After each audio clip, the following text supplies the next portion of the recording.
Okay, I'm Chiara Latessa. I'm in a tenure track position at the physics department at the University of Trento in Italy. And I was formerly employed at the NASA Space Radiation Laboratory in Brookhaven, National Lab. That's how I got to know all the people at the Radiation Research Society.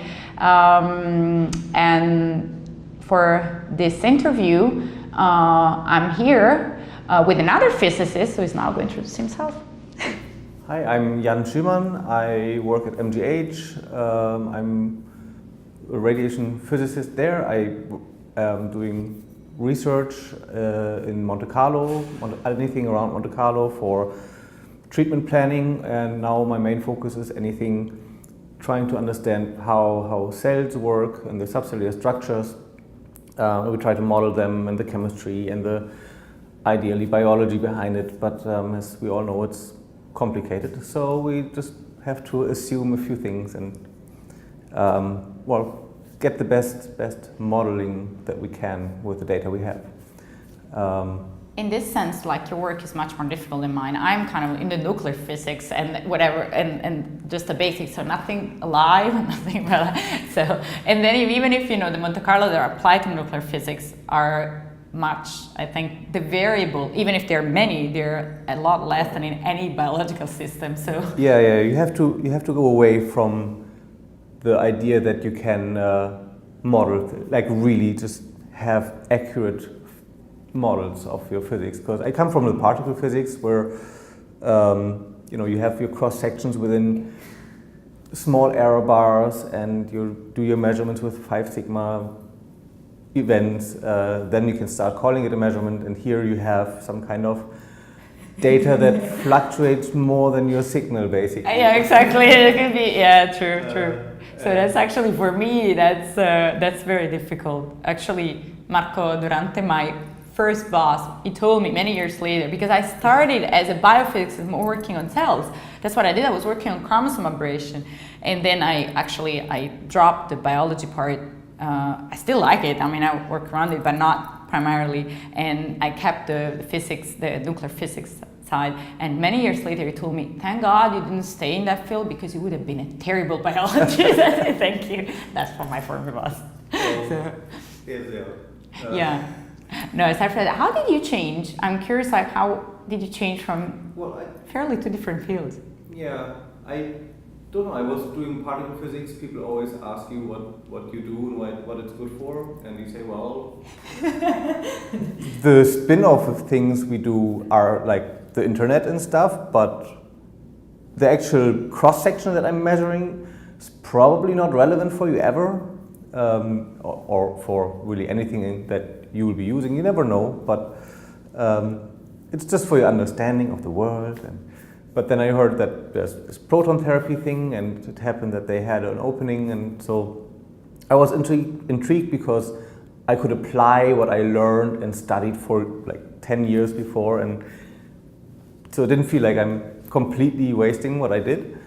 And I just started, I started developing TOPAZ, and that was just protons going into a patient, and so I started with that. That was physics.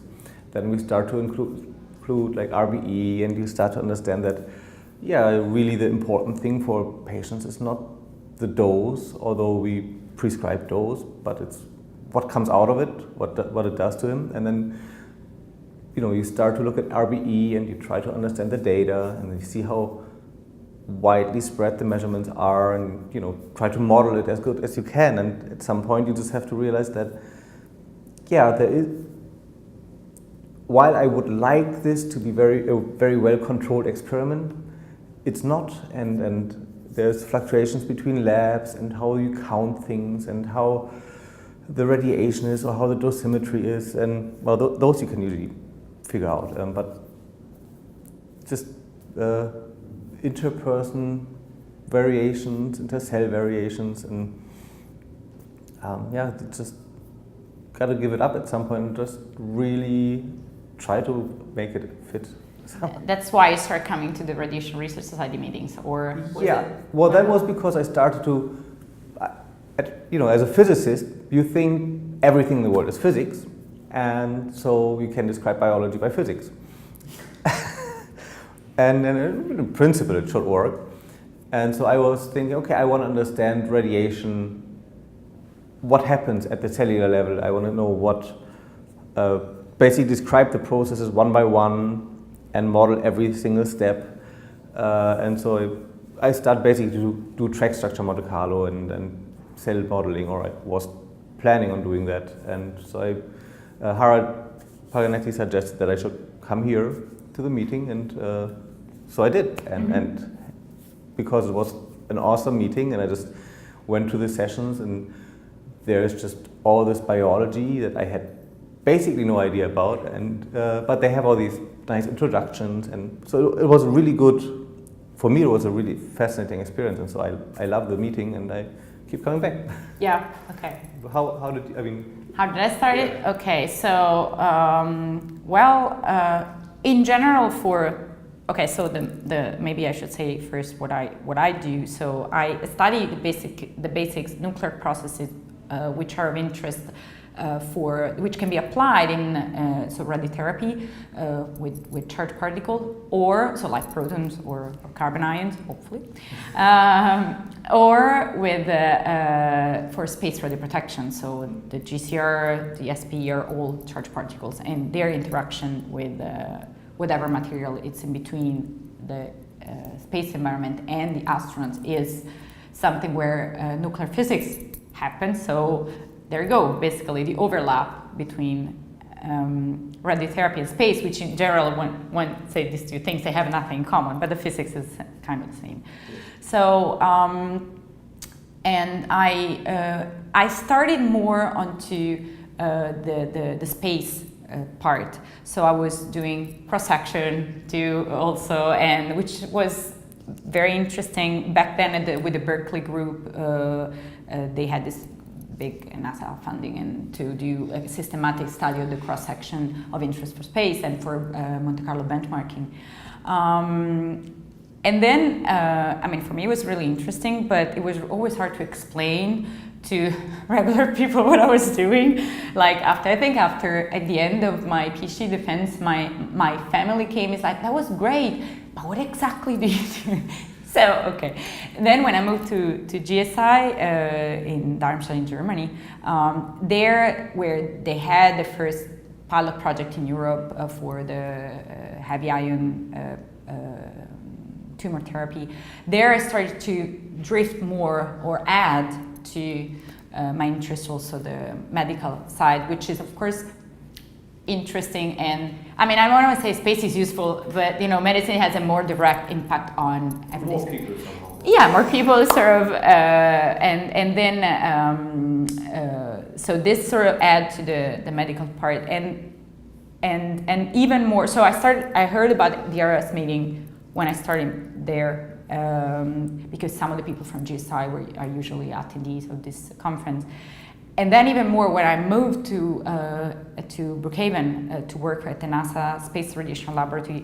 There, I think like maybe I would say 30% of the attendees here are people that go to NSRL for experiment, our customers, we call them. No, and then it made sense to come here also to know what they were doing, because part of my job there was to support them during the experiment. So if I know what they're actually doing, it was actually a lot helpful and interesting for me, like as a personal professional growth, like to know what was going on, not only specifically in the physics field, but more generally. And as I guess the same for you, our field is very multidisciplinary. It's important, I think, to it's get the pieces only together. place where you really find people, experts in basically all this. Exactly. So I think the benefit is huge, because it opens your mind to research which is translational, but to such an extent, like that, you know, physics work with chemists, was with biology, with medical doctors, with medical physicists, like all the different nuances. So yeah, so this is how I came. And now I hope, even now I moved back to Italy, I want to keep coming back and be more and more involved. But something that we should say is that Jan has been, from this year now, has become a physics counselor, our physics counselor. So maybe you want to say something about that. Well, if you're a physicist, come to the RRS meeting. We need more physicists to come here. I mean, physics, chemistry, well, basic physics and chemistry are smaller groups in our society, and we're trying to get more people to come, grow our physics representation, and really just, I mean, there is physics, medical physics, anything relevant to both NASA and therapy, if you do kind of physics relevant things, well, for the particle kind of stuff, it really becomes only relevant when you combine the disciplines, and here is the place to do it. And if we present more physics, then also the biologists, have a bigger opportunity to understand what we do, and then I think, yeah, we all benefit from it if we have more people coming. And so we try to reach out to more physics communities and see if we can.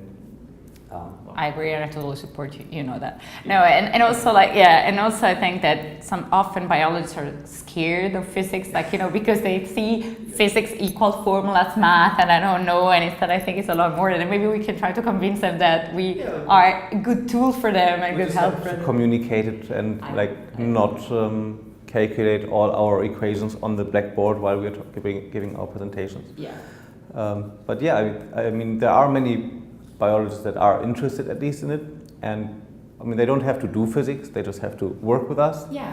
And yeah, we'll just keep working on it. Yeah. So, and maybe how did you start? What was the point in your career where you said, okay, I'm now an early career investigator? Like, was it specific, or Well, it kind of morphed, right? So you were postdoctorate for a while, and then you start building, getting the opportunity to have a grant or submit grants and become your own independent researcher or it's not something easy. I mean, like very few percent of even the posters they do that. So it's kind of, it's a step. So. Yeah, we all want to do that, I think. No, absolutely, and so once you start building your own research portfolio, you just are your own entity, kind of, and so you are an early career investigator here, and now with the ECI group, or if it's called ECC now, that it's no longer an interest group. Yay! It's now an official committee. So with the support that they receive here, that's really, I think, a great thing to encourage more younger people to come. And absolutely, I think we need to encourage more physicists, more younger people to come, and that's how we keep our society here alive and interesting and just vibrant. Yeah, I totally agree. Also, because if I see on let's say the big names here, you see that often they've known each other very long. That the fact that they have collaborations, and if you see, and that worked because they're still here, so they're in the field. So I think just learning from that, that we do it also at this early stage. If you want to work together as long as they did, we have to start now. Exactly, I agree, or even earlier. So yeah. I was thinking, what if we want to send a message to even the younger SIT students? What should we say? Stay in the society. Stay in the society. Yeah, no, true. Try. It's hard as a postdoc to keep in a certain field. You go where you find a project. Yeah.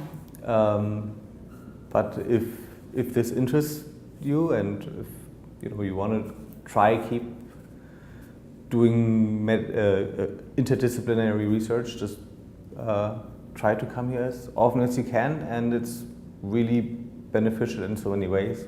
You get all the contacts, you get so many ideas of what you can do, or realize that your ideas were stupid. Yeah, exactly, and you changed it in time, so that yes. So maybe for that we should, maybe we can say here that on next conference we know that there is a much bigger possibility that if you submit an abstract, then this abstract is going to be an oral presentation rather than the poster. Even if posters here is a huge thing, but this having the opportunity that not everything is decided before, but you have a good chance that your work is presented. That I think is a that's a big change. Yeah, we'll see how that works out. But yeah. I think that's a good idea to try that, and I mean many other societies do it, but or meetings do it. But here it's different because each talk doesn't get like 5 minutes, right? We still have the same kind of concept where we have a symposium or so with maybe 4 speakers and really give time to present your work in detail. And I think that's really what makes this meeting also so great, because you actually can learn what people are doing, and then if you're interested, you talk to them after. Exactly. No, because I often, like, if you have 5 minutes to just present your data, but you don't give any background, and then who knows it already, it's okay. But for people who are interested but don't know, then but who knows it probably already knows it anyway. Exactly. So it becomes kind of right. So that's as I was saying earlier, like that's why it's so great here, because you actually learn about all these things, and they give you introduction. You can at least follow up to maybe minute 5 or 10, even if it's a topic you don't have any clue about. No. And if you keep attending like year after year, you see like also a certain project like developing. So you see like from the previous year to next year, okay, what's new about it? And you know maybe the people, and that's absolutely. Okay, so and with that, I thank myself because I was more part of the interview, and Jan. And thanks for the great two physics. And maybe we can finish by saying that do submit the abstract for next year, because get ready for it. The deadline will be early, probably March. Okay, so and then you might be up for the show and presenting it.